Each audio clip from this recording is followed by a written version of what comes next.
Hi and welcome back to my channel. You might see that this is a different part of the bookshelf that we normally don't sit in front of. We scooted over slightly to the east. Nope. North. And that's, it worked out because I'm wearing blue, but it's mostly because my books were all piled here for the video. So Mabel is resting on my lap. So if you hear weird noises, it's probably her. Or just my old farmhouse. So today is the day that you've been waiting for, even if you didn't know you're waiting for it. This is the day I go through my 2024 reads. So different goals of the day. So I'm going to kind of give like a monthly recap, and then I'm going to tell you my 5-star reads for each month, my favorite for each month. Then I'm going to twist it up, and we're going to do best for each genre that I've read, and kind of give you like a few of each genre that I loved, in case you're looking for recommendations and you hate fanfic but you want historical fiction and you don't care what my favorites were. And then I'm going to do my worst books of the year, which I'm considering a 2-star or less. So blessed to not have that many, honestly. And then we're going to reveal the favorite. So I would love to see if you guys guess the favorite. I read a lot of like the buzzy books for last year, and I had a lot of really good reading. So, but this one honestly is probably the one that I've talked to people the most about. Just hits home in so many different ways. If you haven't read it, please do. Please do, because the hype is there for a reason. Okay, so we're going to start with January. So in January, I read 19 books, 7,765 pages. My favorite authors were Ali Hazelwood and Adrienne Young, Queens. So this was a good month. Okay. This is a great way to start. So I finished The Way of Kings. This is the first in the Stormlight Archives. I probably would have given this a 4-star, but the way that it ended, there was like such a mic drop moment. Like, it was really great. It felt like we were building somewhere. I think this is the only 5-star I've given for the whole series, but it was a good start. So I understand why people love this book. That was a 5-star. I also read Good Girl, Bad Blood. This is the second in the Holly Jackson series. Where we follow Pip, she solved a very old murder. This is the follow-up. This one is intense. I think this is the one where she's like being stalked by a murderer, like lots of stuff. And like, how do you follow up after you've already solved a murder? So this one is so good, like page turning. I think I read this in one sitting. Highly recommend Holly Jackson books. I read Check and Mate by Ali Hazelwood. Even her books that I don't love, I still like a ton. So she's like, I don't know that I've ever rated her lower than a 4-star. So she's an automatic read for me. I don't always pre-order, but I mean, I probably should because I'm going to buy it. Check and Mate was her first YA book, and it was a slam dunk, like 5-star. Our two main characters are playing like chess competitively, and it was so good. And it's not thick. It is good YA. There's good smut in here that yeah, I felt like it was pretty smutty for being YA, but I'm pretty sure this is YA. So yeah, highly recommend. This might be one of my favorite Ali Hazelwood. So The Love Hypothesis and Check and Mate are my two favorites. And then, gosh, what a way to start the year. This book, Adrienne Young, this was only her second adult book. She had originally started with young adult. I love this type of book. And until probably 2023, maybe 22, I didn't realize how much I love these books. So this is like a speculative fiction is kind of what I call it. So it's like, there's magic. It's not necessarily like the main point of it. And it also has like an eerie or creepy feel to it. So think Wayward, think Spells for Forgetting, which is also by her. There's just like, it's just not bright and sunshiny, okay? Which Gosh, I love so much. So our main character, June Farrow, time travels, but in such an interesting way. This is not a long book, but there's so much in it. This is probably one of my most recommended books for the year. So if you like speculative fiction at all, like this is for the people who don't like love fantasy, but they're okay with a little something different. Like this is good gateway to fantasy.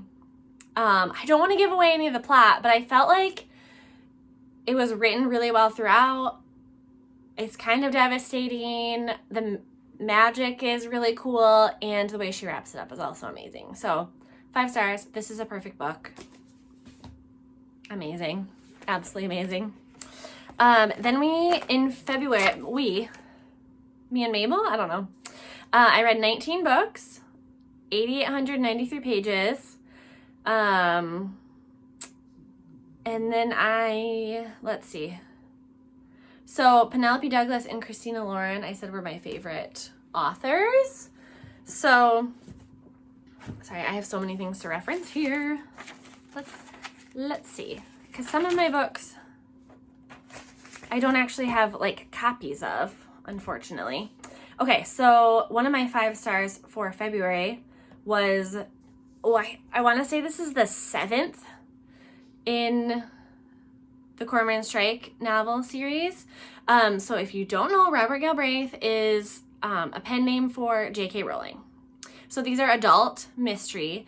These are thick books. This is a book that I always do the audio to, which is honestly pretty rare for me because the Flavia de Luce novels and the Cormoran Strike novels are like really the only ones that I love the narrator so much that I would rather listen to the book. Also, these books are like 30 to 40 hours long. So I don't know how many pages that ends up being, but these are like incredibly minute, detailed mysteries. I mean, you know J.K. Rowling, she knows how to tie something together like 12 books back. These are delightful. So Cormoran Strike is a retired, like British Army PI. He lost one of his legs in, I don't know, Iraq or something. I don't know where he lost it. So just like a very flawed main character. Robin is his partner in the PI world. They've got a will they won't they situation. The mysteries are always really amazing. So this was another 5 star. So good. I don't know how many of these we need, but I will keep reading them because they keep being fresh. They keep being about something different. And like, there's just enough going on in their personal lives that you like read to know more. You know what I mean? Okay. So then I read Things We Left Behind. So this is the 3rd in the Knock 'Em Out series by Lucy Score. I thought this was the best one. This was the characters that I wanted to know the most about. So the other 2 are about the brothers. Who was it? Knox and Cash or something like that. So this is about their friend Lucian, and like he was like mysterious in the other books, and him and Sloane like hated each other. Enemies to lovers is one of my favorite tropes in the world. This was flawless, and I don't know why she's got to do it in 500-600 pages, but she does it, and it was well done. We figure out why they hate each other, their history, and we get a lot of spice. So that was great. Punk 57 by Penelope Douglas. If you don't want to read smut, actual very graphic smut, move along. These are not for you. Penelope Douglas loves the smut. She loves to write a book that is very morally gray. Like, you don't want to like it. Please reference Credence. So Punk 57 is, these kids are like pen pals, and he meets her and just like false impressions, and he decides he hates her, and then they interact in real life. Spice. So much spice. And the winner for February, Birthday Girl by Penelope Douglas. Look, I don't make the rules, but I feel like a romance has to win, even if the romance is between a 19-year-old and her boyfriend's dad. I said it. This is another very morally gray, but very spicy. She gets you rooting for people that you shouldn't be rooting for, you know? Very questionable relationships. But this book is so good. Yeah, I don't think we can have a movie of this book, but I would watch this. I'll watch the heck out of this. So yeah, 5-star, winner of February, Birthday Girl by Penelope Douglas. March was not a great month. March, I traveled and I was like trying to read things like on my iPad, and so it just didn't work out that well. So I did not give this book a 5 stars, but honestly, looking back, I don't know why. So Heartless Hunter by Kristen, we'll say Corelli. This was a book of the month. Our main character is a witch who cannot practice magic because people are like hunting witches. When they practice magic, it leaves like scars on their bodies so people can like see who witches are. So she crosses paths with a witch hunter. Things happen. Really interesting magic. The second book is coming out this year. I think it's gonna be Rebel Witch. I'm very excited about it. And this I gave like 4.5 stars, but this is one that like retrospectively I feel like I'm gonna raise the stars to 5 because I still think about it sometimes. I'm excited for the second one. And I don't know, I think I was just grumpy in March. Okay? So that is now a 5-star.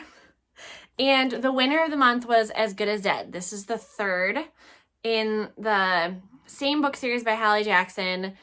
So Pip, this is, I want to say this is like after she, yeah. So she like figures out kind of like who's behind everything for the last 2 books, and shit goes down. This book got way more intense than I thought it was going to be. It was high stakes, super high stakes. I did not read it in one sitting. I think just because it was so intense, I had to like walk away. But yes, I would highly recommend this book. Thankfully, I've got great memories of this because the rest of March was pretty abysmal. That's what I'll say. All right, April. We have only 2 5-stars in my birth month, so I don't know what went down there. And the first is Funny Story by Emily Henry. Emily Henry, similar to Allie Hazelwood, I'm probably slightly more loyal to Emily Henry because she went to Hope College. I live in and around Holland, Michigan, which is where Hope College is. And she writes books that are normally set like on the lakeshore. And gosh, I love me some Lake Michigan. So Funny Story is the story of our main character. I don't know what her name is, but she's cute. I love her, Daphne. So she is like, moves like somewhere north in Michigan with her fiance. And at the last minute, he like calls off the wedding after she like put her whole life on hold. But she works at this cute little library and she doesn't want to leave. So she moves in with Peter's best friend turned lover's ex. So she's living with Peter, I think is what his name is. Nope, Peter is her ex. Who's she living with? Miles. So Miles and Daphne strike up an adorable roommate situation. It's just good. It's just a good romance. Not my favorite of hers, but that's hard to like. I mean, people we meet on vacation, beach read, they're so good, but this did not disappoint. This was right up there with it. So, Funny Story. It's a cutie. My favorite of the month, and this was April, was The Serpent and the Wings of Night. So this is by Carissa Broadbent. This is the first in like a duology, and then there's another duology. I think there's gonna be multiples. So this is a romantasy. This is definitely like a different take on like vampires. So our main character is a human was raised by vampiric royalty, but she has always been like kept secluded because the vampires want to kill her. Okay? And these are like vampires with wings. These are not like sexy vampires necessarily. I mean, I think they are, but a lot more like they're very threatening. So she enters a competition so it's a vampire competition that they like fight to the death through all these trials. And at the end, the goddess of night grants a wish. So she is a human that's like in this competition trying to like win like vampirism so she can like rule with her adopted father. And in the meantime, other things happen. She's exposed to people and information that she didn't have before. There is a romance. This is a good book. The second one didn't hold up quite as well, but I still recommend this one. It's so good. So this was 5. I think I gave the other one 4. Just dragged a little bit more, where this one was like, just kept moving. It was so good. I love the romance. I love vampires. Okay. Okay, May. May was a great month for me. Part of it was because I take the week off for tulip time. So because I have a full week off where I'm just like dancing at night, but like everybody else is kind of working, I do a lot of reading, a lot of like spring projects, but mostly reading. So I think I read, I haven't been going through the freaking months. Gosh. Okay, so in March, I read 13 books, $49.75. In April, I read 15 books, 58.29 pages. Favorite author was Emily Henry. May, I read 23 books. 23. For some reason, I did not write down the number of pages. I think there were books that I was still like looking up. Like they were like ebooks or something that I needed to look up how many pages there were. Okay, so this, I don't own one of my favorites from this month, and that is Drowning by T.J. Newman. This is written by a prior flight attendant. So she likes to write about airplane crashes. It is called Drowning. So I'm not going to give it away for you. I cried in this book because the intensity of the book was so high. Like I felt like I was in a plane crash. So please do not read this when you're traveling, but listen to the audiobook. Oh my gosh. It was so good. Like so good. Like I don't want to spoil things, but thriller of the year, man. So she has Drowning, Falling, and Worst Case Scenario came out in 2024. I'm a little late to the party, but oh my gosh, was this such a good book. So you follow multiple points of view. You follow like the rescue crew. You follow the people that are in the plane crash. It's just so good. And again, listen to the audiobook. Wow. This was an audiobook that I like when I got out of my car, I kept it on, like, and didn't like do a lot of things, just sat and listened to the audiobook. And like, that is amazing to have an audiobook that's that good, because a lot of times I'm a little bit more distracted with an audiobook. So just please go read it. Okay. So in Honduras, I've gone to do eye clinics 3 times in the last like 6 years. And so Hope for the Forgotten is the memoir of Kathy Chig. She's the founder of CAMO, which is Central American Medical Outreach. And that is based in Honduras. And that's who we do our trip through, or at least 2 of the 3. Her mission is amazing. This book was like, I was a little bit skeptical, but it is written so well. It is so good. I actually marked things. I made my mom read this. Like I just like handed it to her and was like, you have to read this. I spilled on it and I still am obsessed with this. So again, this is like a hard one to recommend because while it is available on Amazon, this is like just, she self-published this. But I would say especially, so her background is nursing. She went over with the Peace Corps in the 1970s, and the healthcare that she walked into was truly atrocious.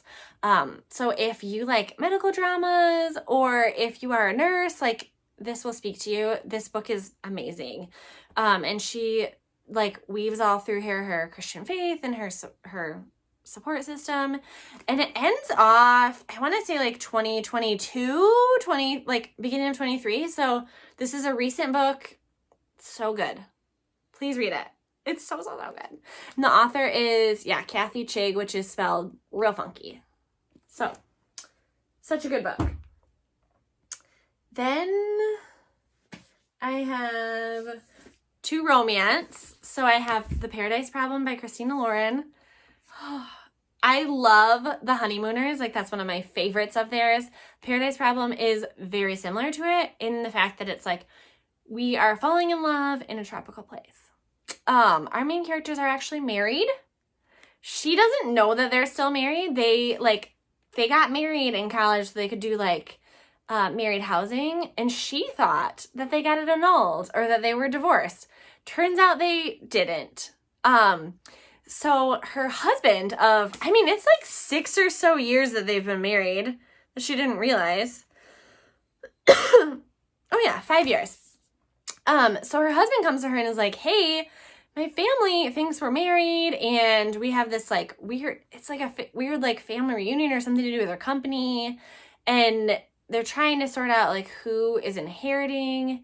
So he needs to take his wife. And she's like, what? Who? I'm your wife? Well, guess what? They fall in love.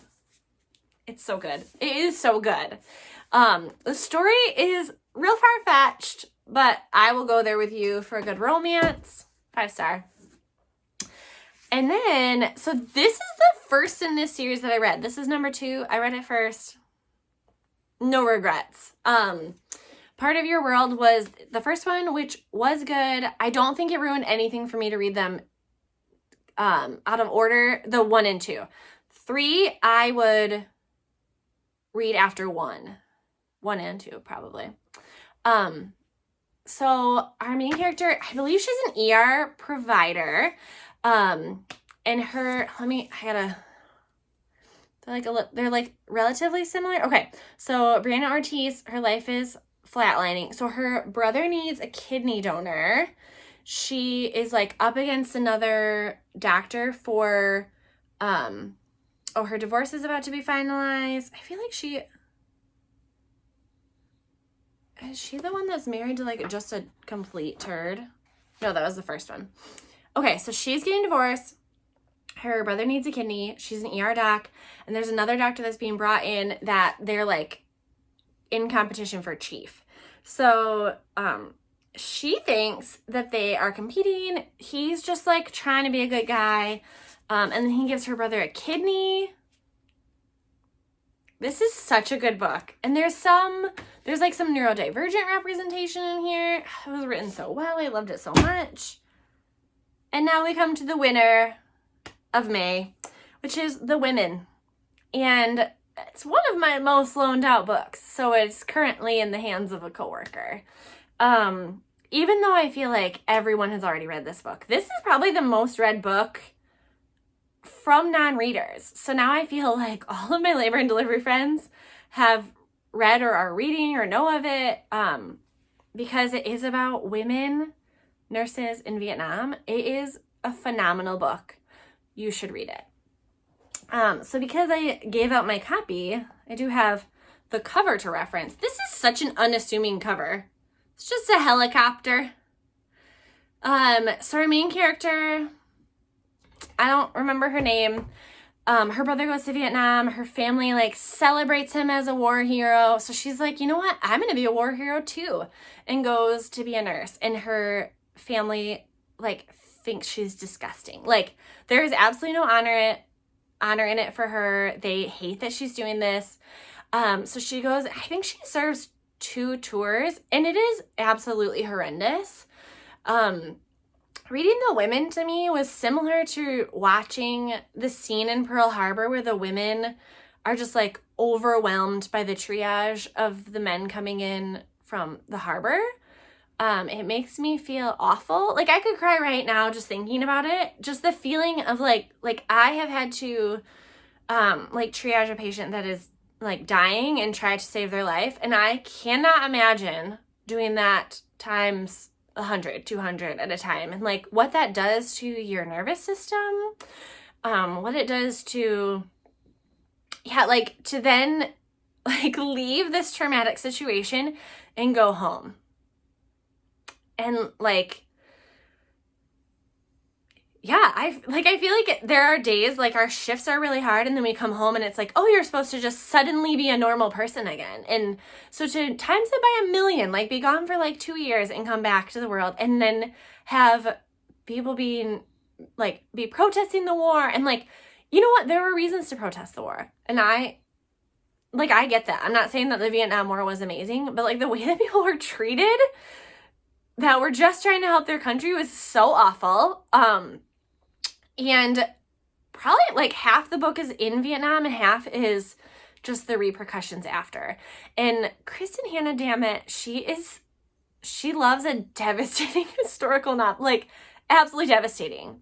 Do not read these books if you are needing a little pick-me-up. This is not for you. She's gonna crush your soul. And I would like to reference The Nightingale, if anyone has read that. Like a 10 out of 5 book, but written at such an approachable level. She does not use big fancy words. She literally just writes the story. So I feel like every time I'm reading one of her books, it's like, this is not, like the prose itself is not amazing, but because it's so approachable, the book reads so well. It is all in the story. And gosh, it's so good. I would much rather have a story that's amazing, told simply, and just kind of like laid out there for you to interpret than like a book that's like incredibly frilly, but I also don't know what it's telling me. So yeah, if you also like that, Kristin Hannah, it is approachable. It is amazing. It is horrifying. And the quote from that month is, "Women can be heroes." The Women needs to be made into a movie. It will be horrifying, and I don't know if I'm going to watch it, but it's so good. Like, why are we making all these Colleen Hoover movies? I do love some Colleen Hoover, okay? Like, they're a one-sitting, easy read. But like Kristin Hannah books, like let's get them made into movies. I want to see The Nightingale. I want to see The Four Winds. I want to see The Women. I don't know that I want to see The Great Alone.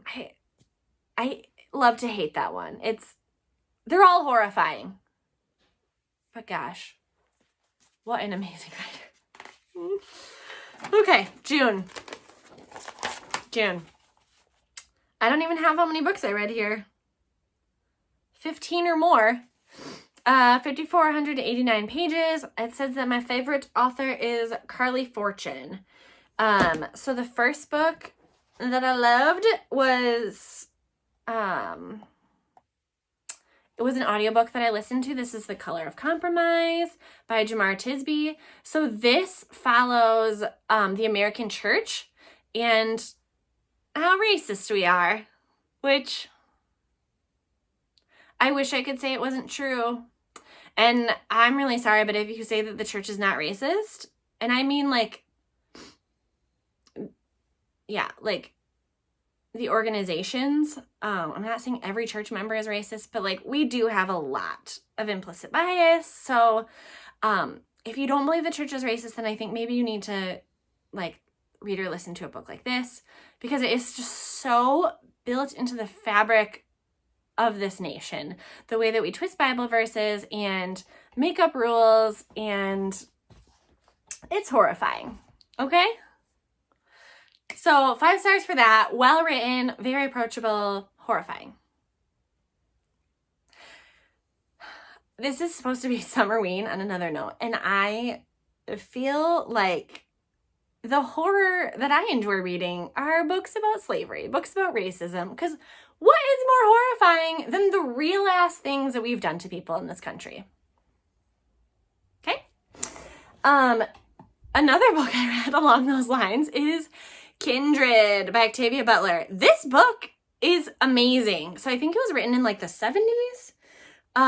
So our main character is living in like the 1970s with her husband, and I don't even remember what triggers it, but she is suddenly like in like the 1800s on a plantation with her ancestors. And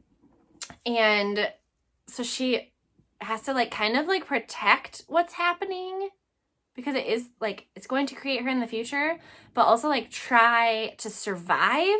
So she is Black and she's in the antebellum South. This is incredibly dangerous for her.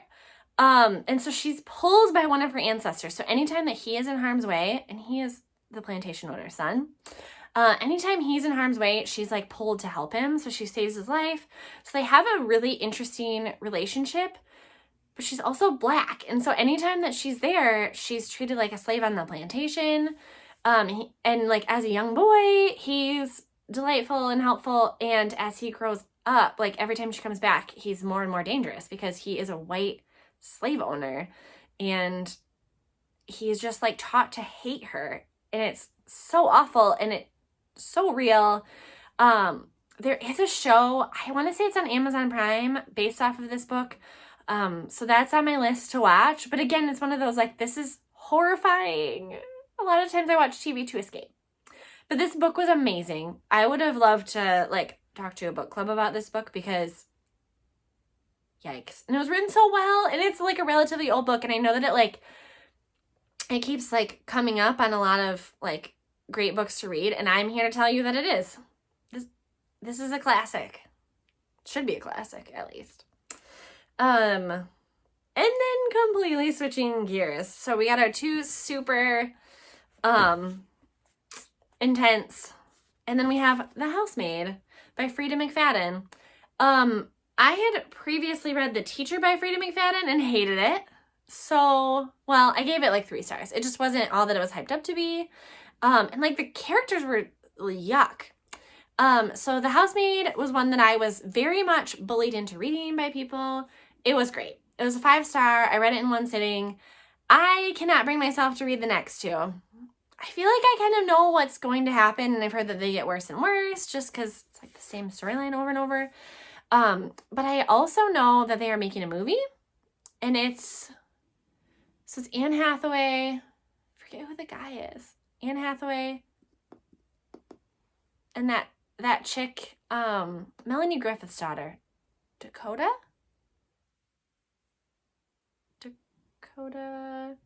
Her dad is I don't know. You know, she was in 50 Shades of Grey. It'll come to me at some point.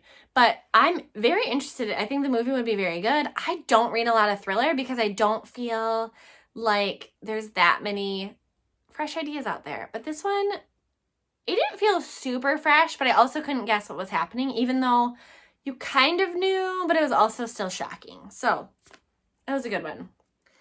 And then my favorite for June was This Summer Will Be Different by Carly Fortune. I am 50-50 on love. Well, at this point now I'm 60% loving her.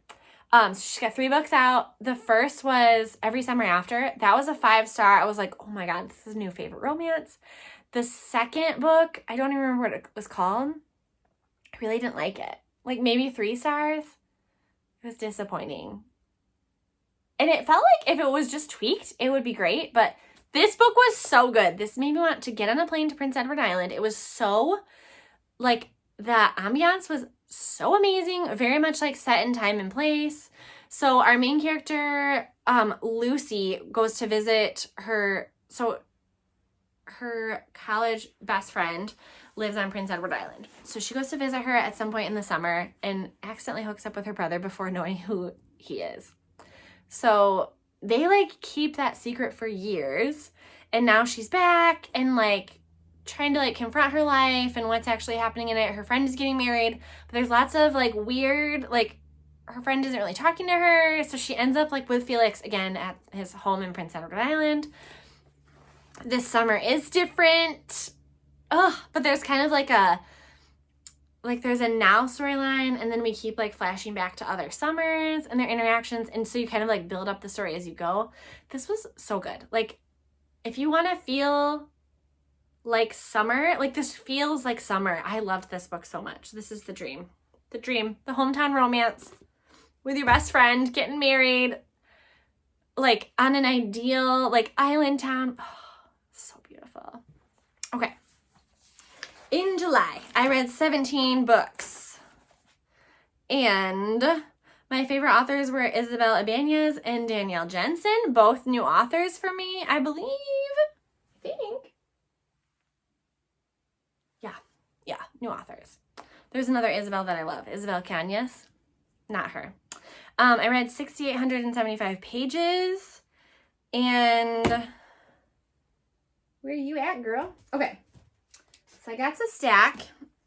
And I am going to retroactively, again, raise a 4.5 star to a 5 because as I was going through these books, I was like, that was for sure a favorite for that month. I love that book so much. And then I realized that I only gave it 4.5 stars. So guess what? You get 5 stars now, friend. And that is A History of Wild Places by Shea Ernshaw.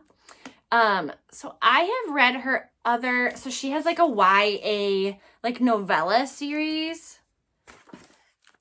And I don't think it's in here. That's like kind of like a Narnia, like a creepy Narnia situation. And like, I like those, but this hit in all the right places. You cannot tell what this is going to be about. Like, it just kind of looks like forest, right? So we have multiple people that just like go to the woods and never come back. And, so there's like different points of view. We don't know what points of, like, how they tie together until the end of the book. This is perfect. This is my speculative fiction, like creepy, like there's undertones, there's like lies and deceit, and we're trying to figure out what's going on. It's like a cult in the woods that people go to and like can't escape from, and they're like lying to their people. So we're trying to sort out like who's who, what's the truth, how do we escape? Oh, so good. I just love a creepy book. Love it. And so so Travis Wren has an unusual talent for locating missing people. So he goes looking for Maggie St. James, who's like a well-known, like author of dark, macabre children's books. So she goes looking for this community, never comes back. So Travis goes looking for her. And then we don't know like how far in the future we are, like what's happened, like might be the next day, might be 20 years. And then we have to like figure out who's who, what's going on, why they never came back. Oh, it was good. And then another favorite, What the River Knows by Isabel Ibanez. So I think the other one just slightly nudges this out, but I love this book so much. This was one that I like wanted to stay up late reading. I loved Egypt as a child. I still like, I can picture myself in my 6th grade class talking about Egypt. So that is still a place in the world that like I desperately want to go visit, but it's never safe. So it kind of pisses me off. I want to go to Egypt so bad. I love royals. I love history. I love the Bible and like how like Jesus and Abraham and everybody went to Egypt. Like there is so much history in Egypt. It's absolutely ridiculous how young America is. So, anywho, What the River Knows, our main character, her parents are like Egyptologists who spend 6 months in Egypt every year. So she gets like a letter from her dad with a ring in it from like Cleopatra. Her name is Inez Oliveira. So she's from Buenos Aires, Argentina. She like cons her way to go to Egypt, where she finds out that things are not going well. So her parents are both missing. Her uncle does not want her there and keeps trying to send her away. His like bodyguard / assistant, Whitford, an absolute delight. She's got like some chemistry, but also some hate with. And so she, again, like keeps conning her way onto like these expeditions with them. They're looking for Cleopatra in her tomb. 5 out of 5. Adventure, ambience, the banter is amazing. Love the main character. She's just like feisty, but also just like barrels into things. And so most of the issues are her fault. We have no idea who to trust. I just finished the 2nd book in this. It was a duology, which I love when we like set up a world, but then we're like, okay, we need a little bit more time, but we don't need a full series. We don't need to like drag this out forever. Just a delight. And there were like some like drawings and pictures in here, a little bit of Spanish. Yeah, highly recommend. There's a a tiny magical element to it. So, like, I would not say it is fantasy, but there is magic, which I thought only made it better. So sue me if you don't like magic. I thought it was beautiful. All right.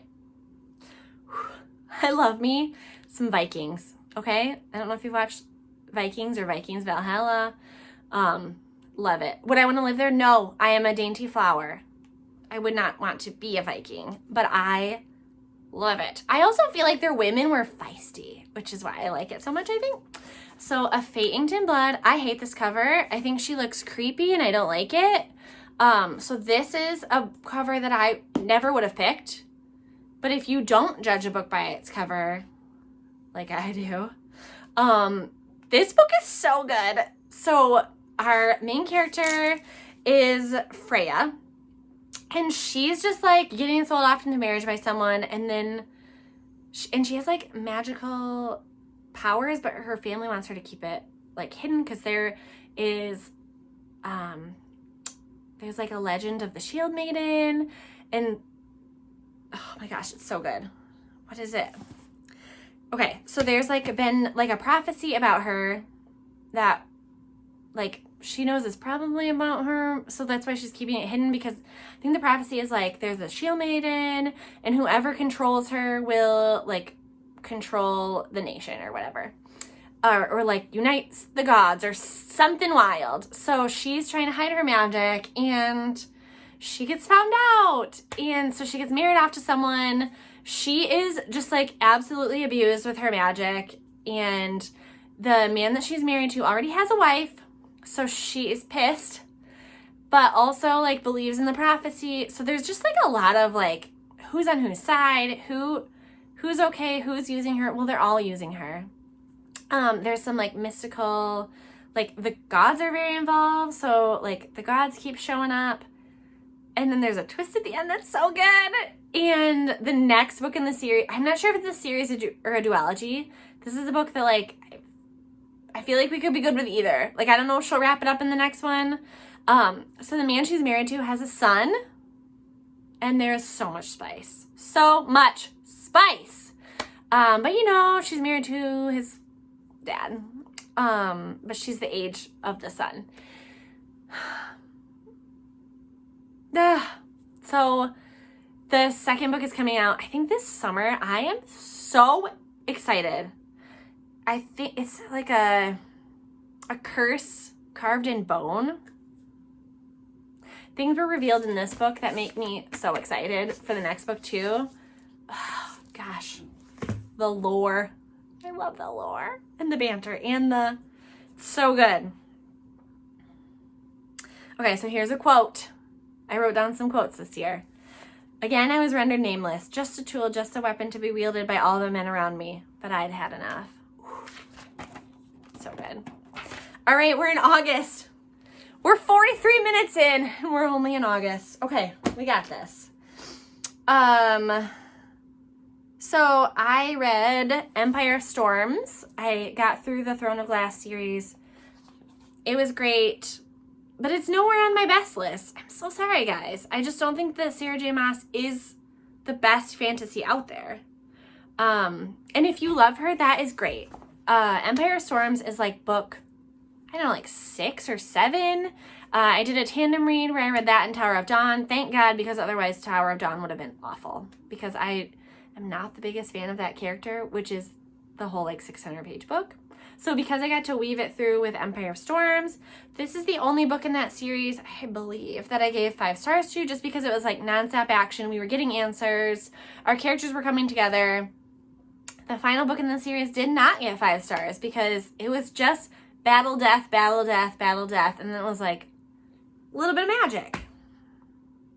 So I'm sorry to all the S.J. Maas fans out there, but it's just not my favorite. Okay, so August I read 25 books. I think I took a week off, and that's why. 10,589 pages. My favorite authors were Sen-Lin Yu and Abby Jimenez. So again, Empire of Storms. And Just for the Summer by Abby Jimenez. So this is the third in the, I don't know that this is like called a series. So the first is, I can see it, Part of Your World. The second is Yours Truly, so the kidney donation one. And this one is just for the summer. So we are dealing with characters from the other books. So our two main characters, the male and female, are both the kind of people that like they date someone and then the next person they date, they marry. So they're kind of like everybody's like good luck charms. So people want to date them so that they marry after. And they hear about each other. So they decide to date each other because if they date each other, even just fake, then they should move on and find the love of their lives, right?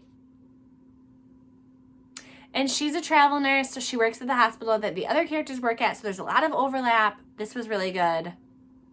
Yeah. Great summer read. I think I read it like accidentally, like by the pool one day. Like I was like, I'll just start it. And then I did nothing else. So I don't even know if I got in the pool that day because it was so good. It's just so good. Then I also, okay, this is not for everyone. I read Manacled. Manacled is a fanfic that is coming down off of Archive of Our Own, which is where you can read fanfic. This is Dramione fanfic. So Draco and Hermione getting together. In the Manacled world, Voldemort wins. I believe Harry Potter is dead. Hermione is imprisoned for like 2 years and has no memories. Bitch is present. So when she is like found in a prison after 2 years of just like nobody knowing where she is like put in like a Handmaid's Tale situation where she is given to Draco because for some reason the like pure blood witches are like unable to have offspring, but they want to like keep having offspring. It's like a very like Nazi program of like breeding. So Hermione is given to Draco, and there is a belief that when she gets pregnant, she will no longer be able to like hide her memories. And she was like a spy in the war. So the book is super dark and it is graphic and it is awful. And you are wondering where this book is going. And then she starts getting her memories back. And it explains so much. And it is such a twist. And it is so good. It is a very long book. Like hundreds and hundreds of pages. Senlin Yu is so popular in the fanfic community that she is now getting published because it's so good. I don't know when it's going to be out, but a non-Harry Potter version of this story is going to be released as the last working title I heard was Alchemized. So I'm sorry that this book is not available. I feel like I gave you guys ample time to download it because I've been raving about this since September, right? Yeah, August. But it's so good. So good. But dark. And apparently that's my favorite. So yeah, Manacled is the winner. It is the winner for August. It was so freaking good. And now I also feel like any fanfic I read is like, was it as good as Manacled? No. But it's still 5 stars. Like, Manacled is peak. Draco and Hermione. And maybe it's because it's the first fanfic I read. Except it wasn't. I read some smaller ones first. But like an epic, full booked fanfic. Okay. 4 months left? Yeah. September. I read 15 books. 6,076 books. Pages. I liked the book Outlive. I gave this one 5 stars. This is like, so if Medicine 2.0, what we're currently in is where we try to like make people live longer. Medicine 3.0 is like helping people with like genome. So they like diagnose you on your future based on what your genes say. And so like, how can you tailor your nutrition and your exercise and things like that? So this book, while it seems huge, it is outlined really well. I don't know how much this does for my life right now, except for make me a little bit angry at the medical system. Besides, like, the recommendations for, like, weightlifting, like, they're like, just exercise and weightlift. Like, that's the most important thing to take out of this. So if you're looking for some nonfiction about health, this is super interesting. And this is where America should go, and I feel like we know that's where we should go, and we're kind of being, like, broken down by the system, right? So, like, people want to be healthier, but our food has additives in it, and our doctors don't want to see us unless we're actually sick. They don't want to treat cancer until you have it. Insurance companies don't want to keep you healthy. They would rather treat you for your heart conditions and make money off of them. So yeah. As a nurse, that's really hard. But anywho, Outlive is a good book. Yeah, again, not super practical in the current climate, but look into it. And then I don't know, I feel like this is a tie. They're so different, but I would say these both won the month. So The God of the Woods, which you may have heard about by Liz Moore, is like a sweeping, like, historical fiction, not super thriller, but mystery. So our main character is Barbara. She's at a summer camp that her family owns, and she wanders off in the night, and I think she's like 15. She wanders off in the night, and the counselors, like, all have secrets. They're all trying to hide. The family has secrets they're trying to hide.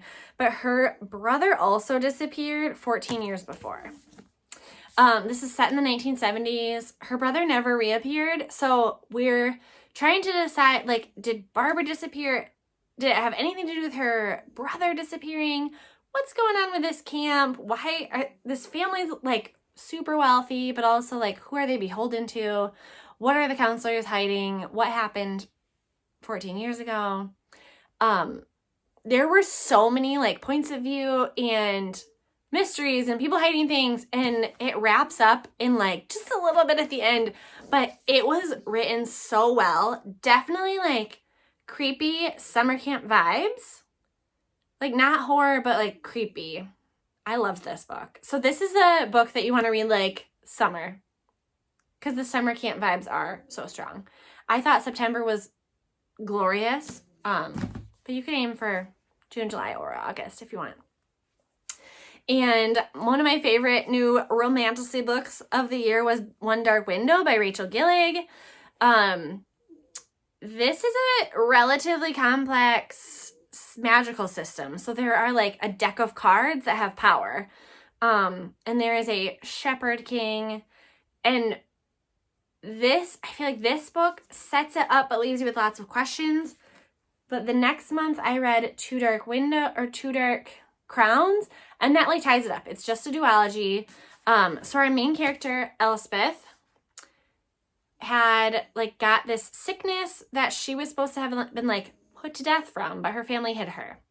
So she touches a card, and, like, when she touches one of the cards, the monsters, like, goes into her body with her. So, yeah. I don't know how much more I can say about it, but we're, like, hunting cards. People are trying to get all the cards. There are cards that have been missing for, like, 100 years. Who is the monster inside her body? Who is this mysterious man who's related to the royals? Good.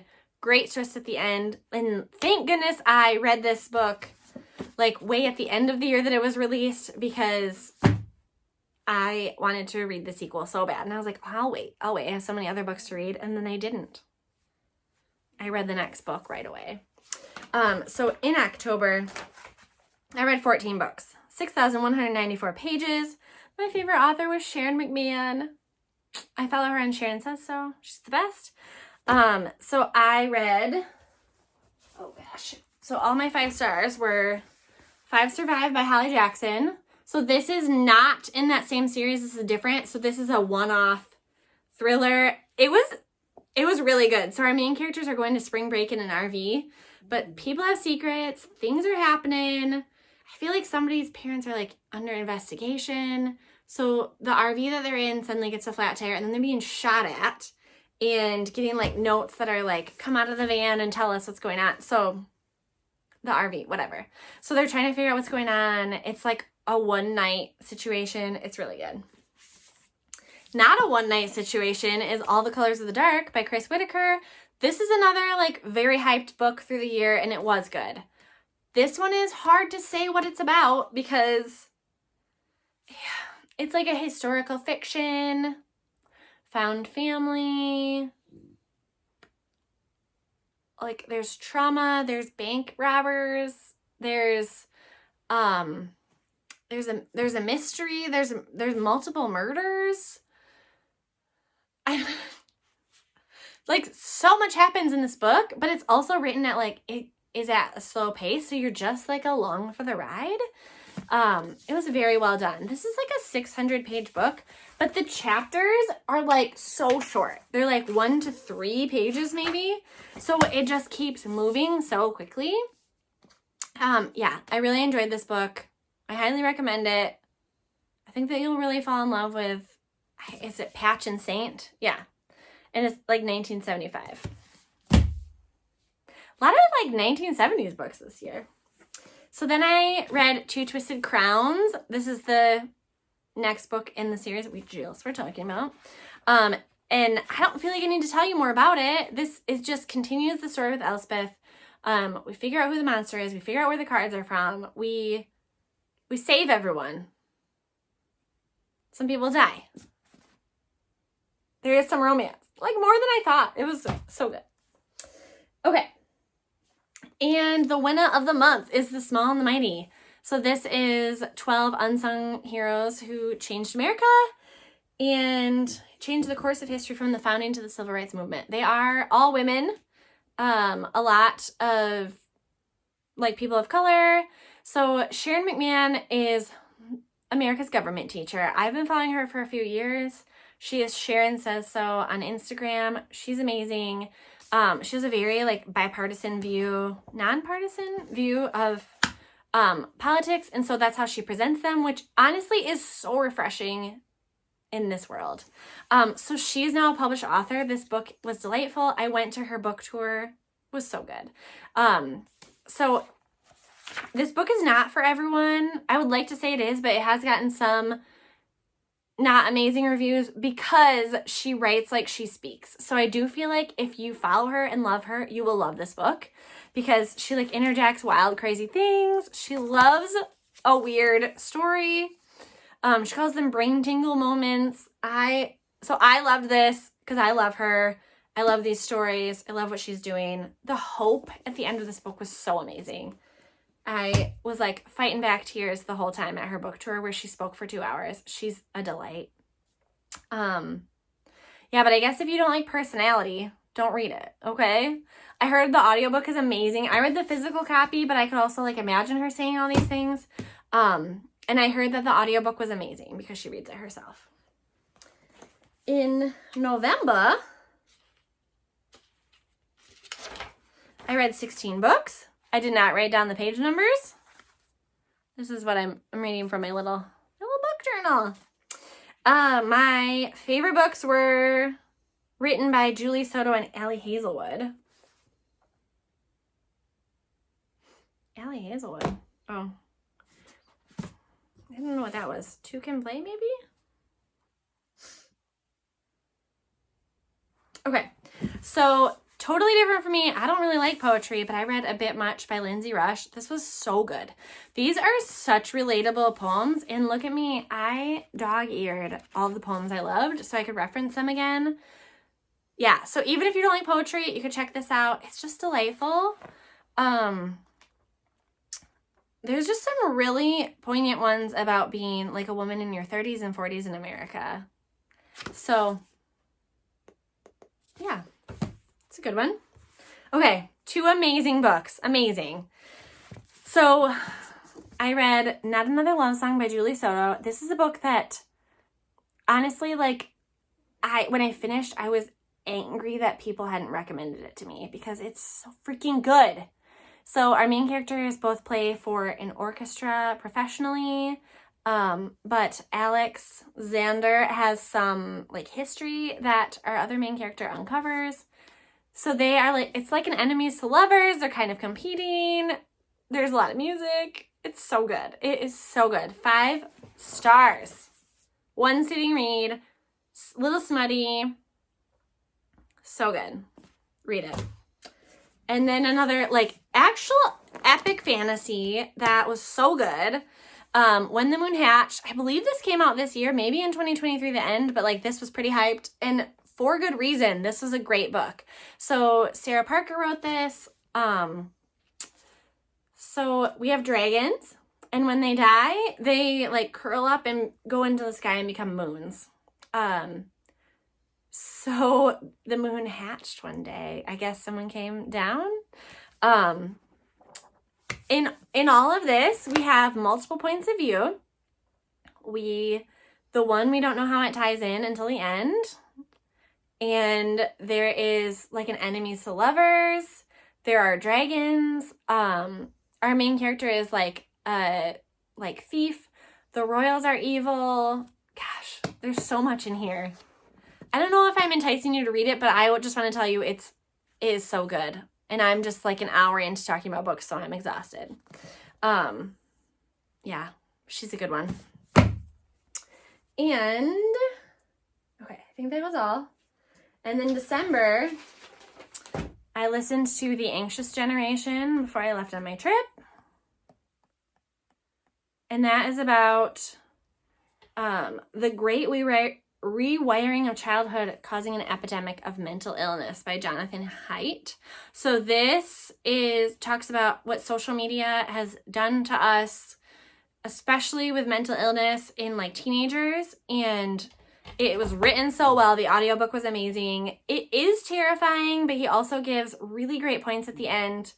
Like things that you can do, how you can protect your children, things that we as a society need to work towards, because some of it just is laws that need to change. So yeah, 5 out of 5. So amazing. Then I read, here we go, The Christmas Fix by Lucy Score. So our main character is like an HGTV person who's coming in to help save a Christmas like extravaganza at a town that floods. The city manager doesn't like her, doesn't trust her, doesn't want to be on TV, and then they bang. Smutty and good. It's not super long. This is the first time I've seen Lucy Score not be super long. It was good. I also read Holiday Romance by Catherine Walsh. This hit all the perfect, it was so good. So our main characters know each other because her roommate dated him, but they're both from Dublin, so they fly out of Chicago every year together to go home for Christmas. But one year, I think 7 years into their traveling together, there are flight delays, so they end up like traveling around the world, and as they're catching flights, they're also catching feelings. That I stole from this tagline, so don't think that I'm super quippy. But yeah, it's delightful, and it just like it's easy because they're not strangers and they kind of like fall into this love. I like it a lot. The last one and the best of December it's another fanfic, guys. And this is The Auction by Loves Bitka 8, which is Julie Soto. So, Girlfriend got published after this book. This is her. So The Auction is also now, I think it's off Archive of Our Own as well. The Auction, similar to Manacled, dark. Harry Potter's dead. Voldemort wins. Malfoy is still a Death Eater. He buys Hermione on like an auction for basically sex slaves. But he loves her. So he doesn't do all the bad things to her that he's supposed to. And they work on some espionage. They have a lot of sex. It is spicy, but the plot is really good too. And they save the world. So that wins for December. It's not holiday, but I was traveling, so I was reading fanfic, and that's why. All right. That was a lot. So that is my favorites. All right, we're back. Just needed to shift a little. Okay, so the genre breakdown. So I'm going to say best speculative fiction of the year was History of Wild Places and The Unmaking of June Farrow. Both a little bit of magic, creepy, so good. Best like thriller mystery, I'm gonna say just purely like thriller would be The Housemaid, Good Girl Bad Blood, As Good as Dead was right up there with it, and then The God of the Woods. This was such a good mystery that like was all woven together. Best memoir was Hope for the Forgotten. Was it the only memoir I read this year? Maybe. I think it might have been. I read so many memoirs last year that I think it was just awful. Okay, and then favorite romance of the year is Yours Truly by Abby Jimenez. This ever so slightly edges out Paradise Problem and Just for the Summer. And then I think Not Another Love Song, and they're so close, but like different things, right? So this is like an enemies to lover. This is like friends to lover, like old lovers. This is like competitive music scene, and this is like, gosh, nostalgia summer, living near the water. Gosh, so good. And then so the greatest genre I read also produced the most. So Romantasy. This is like the newest thing, and it's so amazing. So like I would put these two together. Highly recommend One Dark Window and Two Twisted Crowns. And I don't know that I have a rating for like my 3, 4, 5 of Romantasy. I can just tell you that like these are so fucking good. So good. And then we got The Serpent and the Wings of the Night. Also really good. What the River Knows. And then I think these are probably my top 2. Unless I'm forgetting something else. But yeah, no, these are my top 2. When the Moon Hatched, this is like freshest in my mind, so we'll see how it lasts. But this one I read in like August or September, Fate Inked in Blood, so freaking good. So this is dragons that are moons. There's a lot of lore and like hidden identities. And this is like Norse mythology, Viking gods. So good. For nonfiction, this is just not a genre that I purchase the book normally.